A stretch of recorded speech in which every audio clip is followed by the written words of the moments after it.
Now, for more on this, let's cross live to Caleb Maupin from the International Action Centre in New York. Thanks for joining us, Caleb. You are, as I mentioned, you're right there in the city. How are people reacting there to these horrific shootings?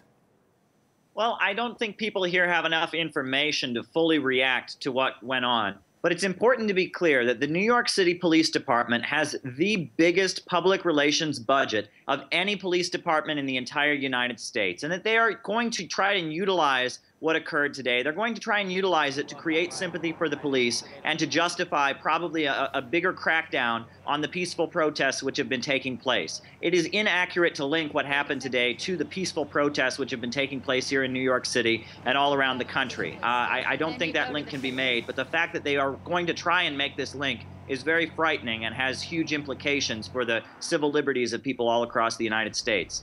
Yeah, if you listen to the comments on social media from the killer, and because of the sentiment at the moment, it is inevitable people are going to try and link these shootings with the anti-police brutality sentiment in the city. Do you think officers are facing a greater threat in the streets because of tensions? Well, it's been said before that as ye sow, so shall ye reap. And there is an atmosphere of violence that has been created in New York City.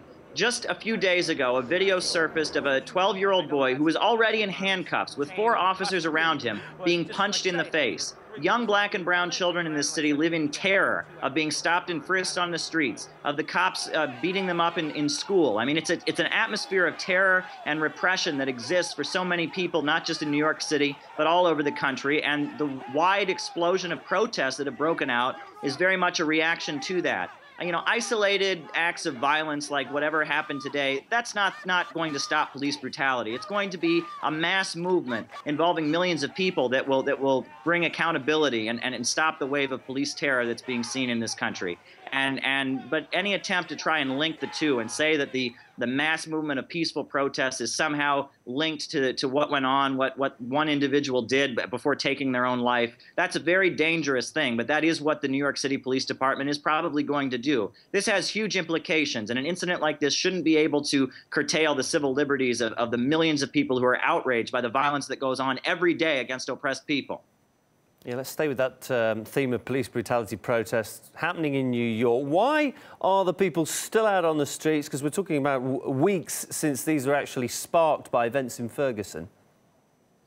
Well, it wasn't just events in Ferguson. There was the choking death of Eric Garner. There was Ramarley Graham, who was gunned down in his apartment. This is a pattern that has gone on and on and on. And many of the people that I've spoken to who attend the protests say that they've tried other things. They've tried voting for elected officials. They've tried lobbying Congress. They've tried writing letters to elected officials. Nothing has changed. The protests are really a realization that it's not going to be within the power structure that these changes are going to come about. People are seeing that justice simply isn't coming from the halls of power, and that they need to take history in their own hands, and they need to go out into the streets and shut things down. That's what people generally chant. They chant, shut it down. If justice doesn't come about, they will shut things down, and that's been the atmosphere. So many other avenues have been tried, and justice still hasn't been had. That's what many of the protesters have said to me when I've spoken to them.